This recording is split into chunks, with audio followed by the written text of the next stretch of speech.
가을로 가는 길목에 9월 마지막 주일에 하나님의 전에 나와서 예배드리는 사랑하는 성도님들 모두에게 하나님의 은혜와 평강이 함께 하시기를 기도합니다.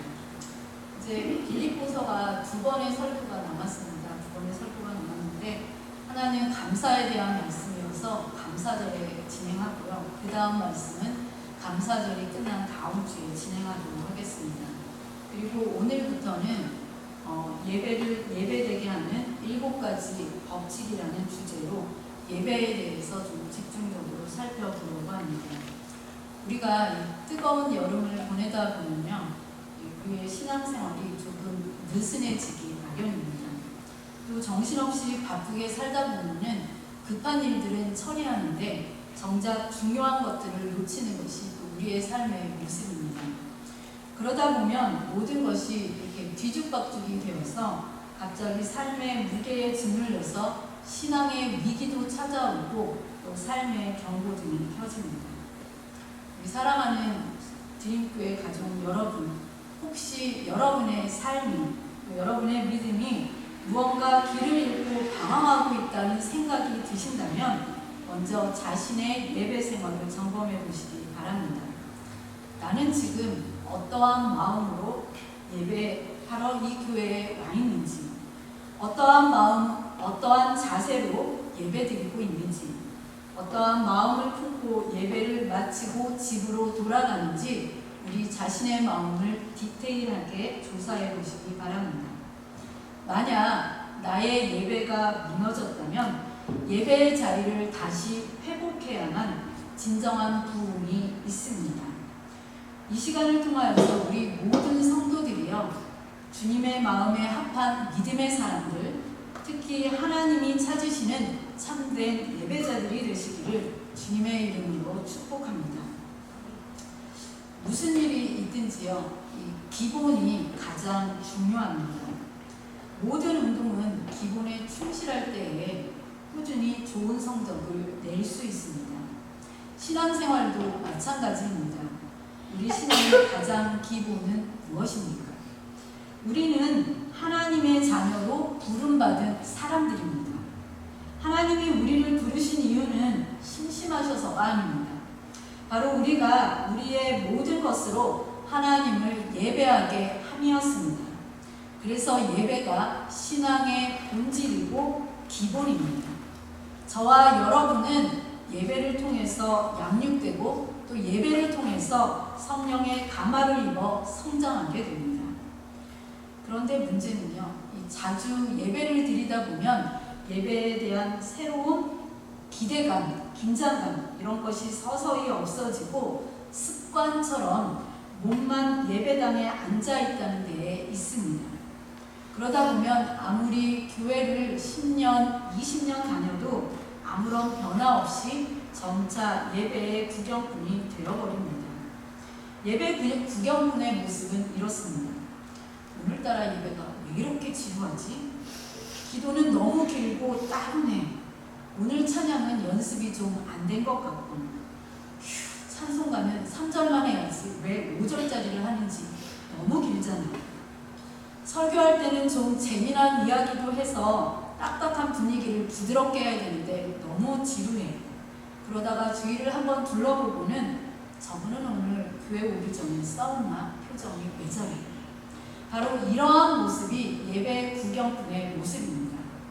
이렇게 자꾸 다른 사람들이 예배드리고 있는 모습을 구경하면서 이 귀한 시간을 헛되이 보냅니다. 이러한 분들은 예배를 드린 것이 아니라 그냥 본 것입니다. 성경은 이러한 사람을 가리켜서요, 성전 마당만 밟고 가는 사람 이렇게 부르고 있습니다. 요즘에는 사람들이요, 큰 교회를 좋아합니다. 그런 곳에 가면 예배당 건물도 좋고 모든 시스템들도 완벽하고 예배도 왠지 잘 드린 것 같습니다. 웅장한 성가대의 찬양도 좋고 감동적인 목사님의 설교도 좋고 세련된 반주에 그런 곳이 바로 예배를 잘 드릴 수 있는 곳이라고 생각하여서 큰 교회를 찾아갑니다. 그리고 그 예배를 구경하고서 자신이 예배를 잘 드렸다고 착각합니다. 그러나 그렇지 않습니다. 하나님이 찾으시는 참된 예배자는 그렇게 군중 속에 파묻혀서 적당하게 예배를 구경하고 나오는 사람이 아니라 진심으로 하나님을 찾고자 하는 사람들을 찾으십니다. 조금 전에 우리가 찬송가를 불렀던 가사처럼요. 우리 서로 받은 그 기쁨은 알 사람이 없도다. 우리 서로 받은 그 기쁨은 알 사람이 없도다. 다른 사람은 신경 쓰지 않고 기도를 통해, 찬양을 통해, 말씀을 통해 하나님과 만나면서 나만이 알 수 있는 충만한 기쁨과 충만한 은혜를 받았다는 고백입니다. 기독교 미래학자인 레너드 스윗이라는 분이 계시는데요. 이 레너드 스윗 박사님은 예배에 대해서 이렇게 말합니다. 예배는 하나님을 기쁘시게 해드리는 공연이요, 우리는 배우이고 한 분 하나님이 유일한 관객이다. 내가 예배를 그냥 관객이 되어서 구경만 한다면요, 하나님의 자리에 올라가는 영적 교만의 죄를 짓는 것입니다. 우리는 예배의 관객이 아닙니다. 우리는 하나님을 기쁘시기 위해서 예배하는 배우들입니다. 관객은 오직 하나님이십니다. 그래서 예배는 성공과 실패가 있습니다. 성경을 읽어보면요, 이 예배의 성패에 대해서 여러 가지로 기록하고 있는데, 대표적인 예로는 구약에서는 여러분이 잘 아는 가인과 아벨의 제사로, 동생 아벨은 믿음으로 하나님께 제사를 드렸지만 형 가인은 그렇지 못했습니다. 예배가 실패하자요, 가인은 동생을 죽이는 끔찍한 일을 저질렀습니다. 신약에서는 바리새인들과 세리의 기도를 예로 들 수 있는데, 바리새인들은 이것도 지키고 저것도 잘 지키고 자신들이 얼마나 고매하고 대단한 신앙생활을 하고 있는지 큰 거리에 나가서 큰 소리로 사람들이 다 들으라고 기도했지만 예수님은 그들을 비판하셨습니다. 반면에 감히 하늘도 쳐다보지 못한 채 머리를 무릎에 묻고 주여 이 죄인을 불쌍히 여겨 주시옵소서 기도했던 세리들에 대해서는 칭찬하셨습니다. 그리고 둘 중에 누구의 예배를 하나님께서 기쁘게 받으실 것인지를 제자들에게 가르쳐 주셨습니다. 이사야서 1장을 읽어보면요, 마음이 없는 예배를 하나님이 얼마나 힘겨워 하시는지 적나라한 표현들이 쉼없이 반복됩니다. 지겹고 싫고 역겹고 더 이상 참을 수가 없고 견딜 수가 없고 짐이 될 뿐이며 지쳤다, 이렇게 하나님께서 표현하고 있습니다. 사랑하는 여러분, 예배를 보지 말고 드리시기를 바랍니다. 예배를 구경하지 말고 깊이 그 예배에 참여하시기를 기도합니다. 예배는요, 하나님의 영광을 경험하는 자리입니다. 예배에서 하나님의 영광을 경험하지 못하고요, 영적인 힘을 공급받지 못한다면 그럴 때 우리 삶에 문제가 생기기 시작합니다. 우리 삶에는 끊임없는 여러 가지 문제들이, 또 어려운 일들이 계속해서 일어나기 마련입니다. 또 다른 사람들로부터 뜻하지 않게 상처를 받는 일도 많습니다. 그리고 우리 모두는 여전히 인정되지 않은, 안정되지 않은 또 이민자의 삶을 살아가고 있습니다. 그런 우리들이 교회에 찾아왔는데 예배를 드려도 살아계신 하나님을 만나지 못한 채 성전의 뜰만 밟고 다시 세상으로 돌아간다면 이 얼마나 안타까운 일이겠습니까? 제가 목회를 한 지 얼마 되지 않았지만요, 가장 좋아하는 단어를 뽑으라고 이렇게 묻는다면 그 단어 중에 하나가 진심입니다. 진짜 마음. 그리고 다른 하나는 전심입니다. 이것은 마음의 전부입니다. 예수님께서 우리에게 자신을 주실 때요, 자신의 일부만 주시지 않으셨습니다. 예수님은 자신의 전부를 우리에게 주셨습니다. 우리의 죄를 위하여 십자가에 못 박히시기 전에 쇠조각과 뼈조각이 달린 채찍에 맞으셨고요. 침뱉음에 모욕을 당하셨고 결국에는 십자가에 못 박히셨습니다. 진심으로 전심으로 자신을 주셨습니다. 지나치다 싶을 정도로 자신을 주셨습니다. 그런데 우리는 어떻습니까? 우리는 예배하러 올 때 한번 가볼까? 한번 들어볼까? 한번 분위기나 볼까? 이러한 자세를 갖고 예배의 자리에 나온다면 그것은 진심으로 전심으로 하나님께 나오는 자세가 아닙니다. 물론 그럼에도 자비하신 하나님께서는 성전의 뜰만 왔다 갔다 하는 자들에게도 은혜로 만나주시기도 합니다. 그러나 성전의 뜰에서의 만남은 우리 영혼의 갈급함을 온전히 해결할 수 없습니다. 그래서 지성소에서의 만남이 필요합니다. 이 지성소에서의 만남은 하나님께 진심으로 전심으로 나아갈 때만 가능합니다. 우리 마가복음 12장 30절 말씀 함께 읽겠습니다. 시작! 내 마음을 다하고 목숨을 다하고 뜻을 다하고 힘을 다하여 주 너의 하나님을 사랑하라 하시고시오. 이 말씀의 의미는요, 진심으로 전심으로 사랑하라는 것입니다. 간절히 찾고 간절한 마음으로 예배하라는 것입니다. 그러한 의미에서 예배가 예배되기 위한 오늘의 첫 번째 원칙은 예배에 임하는 우리의 자세에 달려 있습니다. 예배는 목회자의 설교로 결정되는 것이 아니라 예배에 임하는 우리의 진심과 전심, 그 준비된 마음으로 결정됩니다. 이러한 마음이 없으면 예배는 실패하게 됩니다. 여러분은 오늘 어떠한 마음으로 이 예배당 문을 여셨습니까? 어떠한 각오로 여기까지 오셨습니까? 캐나다에도 새가 많잖아요. 새를 보면 높은 나무 둥지에 집을 짓고 또 알을 낳습니다. 그리고 그 알을 정성껏 품어서 알이 새끼를 깨고 나오면 며칠이 지나지 않아서 새끼들은 어미가 물어다주는 먹이를 먹는데요. 이 새끼가 한 마리가 아니지 않습니까? 여러 마리인데 새끼는 많고 어미가 물어다주는 먹이는 하나뿐이니까 어미가 먹이를 입에 물고 오면 앞다투어서요, 목을 길게 빼고 서로 먹이를 달라고 아우성입니다. 그런데 여러분 생각해 보십시오. 그 중에 어미새가 어떤 새에게 먹이를 제일 먼저 줄까요? 잘생긴 놈일까요? 아니면 먼저 태어난 놈일까요? 아닙니다. 목을 제일 길게 빼고 제일 입을 크게 벌리는 그 새끼에게 먹이를 제일 먼저 준다고 합니다. 그러니까 가장 간절히 원하는 새끼에게 먹이를 준다는 말씀입니다.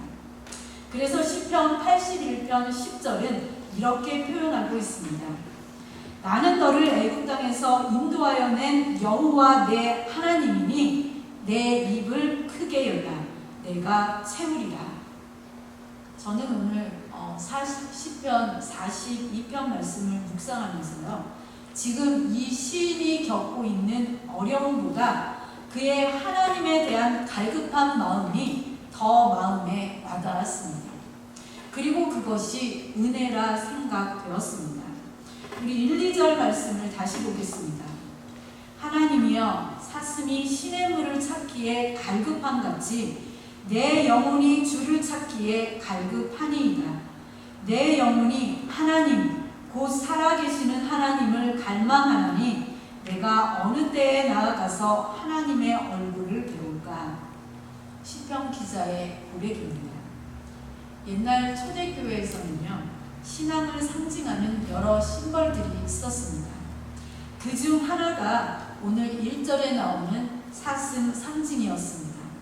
이 사슴은 하나님을 향한 갈망을 상징하는 그러한 동물입니다. 초대교회 성도들은요, 자신의 신앙 때문에 가족들과도 헤어지는 일이 빈번했고 집을 잃는 일도 다분했으며 또 자기 직업을 잃을 때도 많았습니다. 그리고 살 데가 없어서 캄캄한 지하 동굴로 피신하면서 사는 사람들도 많았습니다. 이들이 이러한 선택을 한 이유는 오직 하나, 하나님에 대한 갈망 때문이었습니다. 그래서 그들은 오늘 41편의 사슴을 보면서요, 자신들의 신앙 상징으로 삼았습니다. 그들은 눈물로 자신의 음식을 삼은 사람들이었습니다. 눈물이 있는 사람은요, 영적으로 건강합니다. 눈물은 우리 입에는 짜지만 우리 영혼에는 이롭기 때문입니다. 지금 이 시인은 현실적인 어려움에 처해 있었습니다. 그러나 이 시인은 또한 하나님의 크신 은혜 안에 있음도 알게 되었습니다. 여러분 생각해 보십시오. 힘들다고 다 하나님을 향하여 갈급해 합니까? 아닙니다. 어떤 이들은요, 어려운 일을 만나서 믿음을 잃어버리기도 하고요. 어떤 이들은 두려워서 허우적대기도 하고, 또 아무런 도움이 안 되는 이들을 찾아다니기도 하고, 어떤 이들은 오히려 마음이 강박해지는 그러한 사람들도 있습니다. 많은 사람들이 하나님의 역사를 체험하지 못하는 이유는 어디에 있을까요? 아무리 오랜 시간 예배를 드려왔어도 하나님의 임재를 경험하지 못하는 이유는 무엇 때문일까요? 바로 하나님에 대한 갈급함이 없기 때문입니다. 우리가 명심해야 될 것은 꼭 육신적이고 세상적인 어려운 처지로 갈급해서는 안 된다는 것입니다. 형편이 좋아도요, 우리는 하나님에 대한 영의 갈급함을 깨달아야 합니다. 형편이 여유로울 때가 오히려 영적으로 매우 위험한 때일 때가 많기 때문입니다. 중요한 것은 우리의 형편이 어떠한 때이든지 어디서든지 하나님을 찾는 갈급한 마음이 있어야 한다는 사실입니다. 어떤 면에서 보면 이 신앙생활이라는 것은 롤러코스터를 타는 것과 비슷합니다. 어떤 때는 모든 것이 다 잘 되고요, 모든 것이 다 기쁘고 모든 것이 다 감사합니다. 그런데 어떤 때는 낙심되고 실망하게 되고 심지어는 하나님이 계시지 않는 것처럼 절망에 이르게 되기도 합니다. 그럴 때 우리는 사슴이 시냇물을 찾기에 갈급한 심령으로 우리 하나님을 찾아야 합니다. 지금 저 그림에서 보이는 유대 광야, 건기가 되면요, 시냇물이 다 마릅니다. 그러면 사슴을 비롯한 많은 동물들은요, 이 물을 찾기에 혈안이 됩니다. 여러분 생각해 보십시오. 사슴이 저 사막에서 물을 찾는 것은 얼마나 처절한 싸움이겠습니까? 물을 찾으면 살고요, 물을 찾지 못하면 죽습니다. 바로 생사의 문제입니다. 사슴에게는 물이 아니면 죽음입니다. 얼마나 절박하겠습니까? 그러니 다른 것이 눈에 들어오겠습니까? 물을 찾을 때까지 쉬지 않을 것입니다. 끝까지 물을 찾기 위해서 사방으로 뛰어다닐 것입니다. 우리가 하나님을 찾을 때에도 바로 이와 같이 찾아야 합니다. 바로 하나님만이 우리 영혼의 타는 갈증을 해소시켜 주실 유일한 생수의 원천이 되시기 때문입니다. 오늘 41편 1절이며 하나님을 향한 이 시인의 갈급함이 얼마나 강렬한지를 잘 보여주고 있습니다. 여기서 시냇물은 하나님의 도우심, 하나님의 은혜를 상징합니다. 이 시인은 실제로 하나님의 도우심과 풍성한 은혜가 필요한 그러한 처지에 놓여 있었습니다. 그가 하나님을 만나지 못한다면 그는 시냇물을 찾지 못하는 사슴처럼 죽음에 이르거나 영원한 멸망에 처할 수밖에 없었습니다. 그래서 오늘 이 시인의 고백은 너무나도 중요한 한 가지를 우리에게 알려주고 있습니다. 그것은 바로 하나님께만 자신의 유일하고도 영원한 구원의 생수라는 사실을 고백하고 있는 것입니다. 그런데 이 시인한테만 하나님께서 자신의 유일하고도 영원한 구원의 생수일까요? 아닙니다. 하나님은 인류에 단 하나밖에 없는 절대 유일한 구원의 생수이자 생명의 원천이십니다. 인간은 하나님을 만남으로만 구원에 이를 수 있습니다. 그럼에도 불구하고 우리 사람들은요, 이러한 하나님을 찾지 않습니다. 많은 사람들이 자신의 영혼이 타는 갈증을 느끼면서도요, 하나님을 찾는 것을 마다합니다. 물론 그들 나름대로 영혼의 갈증을 해소시킬 시냇물을 찾기도 합니다. 그러나 그런 것들은 모두 다 헛된 것입니다. 사람들이 정말 인생에 타는 목마름을 해결하고 구원에 이르기를 원한다면 생수의 근원이신 하나님께만 나아와야 합니다. 하나님께서만 우리 인생의 유일하고 영원한 생수의 근원이심을 인정하고 그분께만 나아와야 구원을 얻습니다. 요한복음 7장 37절에서는요, 예수님께서 우리에게 이렇게 말씀하셨습니다. 누구든지 목마르거든 나에게 나아오라. 그러면서 요한복음 7장 38절에서는요, 당신을 믿는 자는 그 누구든지 예수님에게서 흘러나오는 생수의 강으로 그 목마름을 해결해 주실 것이라고 약속하셨습니다. 이 약속이 믿어지십니까? 서울대를 졸업하고 하버드대에 유학을 와서 박사 학위를 취득한 뒤에요, 뒤도 돌아보지 않고 몽골로 선교사를 떠난 이용규 선교사님, 여러분도 잘 아시는 선교사님이십니다. 그분의 간증을 담은 내려놓음이라는 책도 아마 우리들 대부분이 다 읽으셨을 텐데요. 그 내려놓은 책에 이러한 내용이 있습니다. 이용규 선교사님이 2005년도 봄 몽골 이레교회에서 개척한 베르흐 지역의 예배 처소를 방문해서요, 예배를 드릴 때의 일이었습니다. 벌러르라는 한 자매가 예배 시간에 땀으로 뒤범벅이 되어서 교회에 들어왔습니다. 그녀는 몇 달 전에 이 선교사님의 기도팀에 의해서 귀를 듣지 못하던 그러한 자매였는데, 듣지 못하던 그 귀가 열린 기적을 체험한 그러한 자매였습니다. 그래서 어찌된 일인지 물어보니까 예배 몇 시간 전에 잃어버린 소를 찾으러 뛰어다니다가요, 예배 시간이 다가오자 소를 포기하고 들판을 가로질러서 예배를 드리기 위하여서 뛰어왔다는 것입니다. 그때 이용규 선교사님이 이 자매를 위해서 간절히 기도했습니다. 그녀가 소가 아닌 하나님을 예배하는 일을 선택한 믿음이 부끄럽지 않게 해주십시오. 그렇게 간절히 기도했습니다. 그런데 놀라운 일이 벌어졌습니다. 예배가 끝나서 밖에 나갔는데요, 잃어버렸던 그 소가 나타난 것입니다. 그 소가 광활한 들판을 가로질러서 예배 처소를 제 발로 찾아왔습니다. 하나님께서는 이 벌러르 자매의 믿음을 받아주신 것입니다. 주일 예배를 향한 기대감, 하나님을 향한 갈급함을 주님께서 받으셨습니다. 그래서 하나님은 소가 아닌 예배의 기쁨을 선택했던 그 자매에게 예배와 소라는 두 가지 기쁨을 동시에 주셨습니다. 예배는 이론이 아닙니다. 예배는 간절함과 기대감을 갖는 성도들에게 드러나는 영적 실체로 하나님과의 만남입니다. 사랑하는 여러분, 결론의 말씀입니다.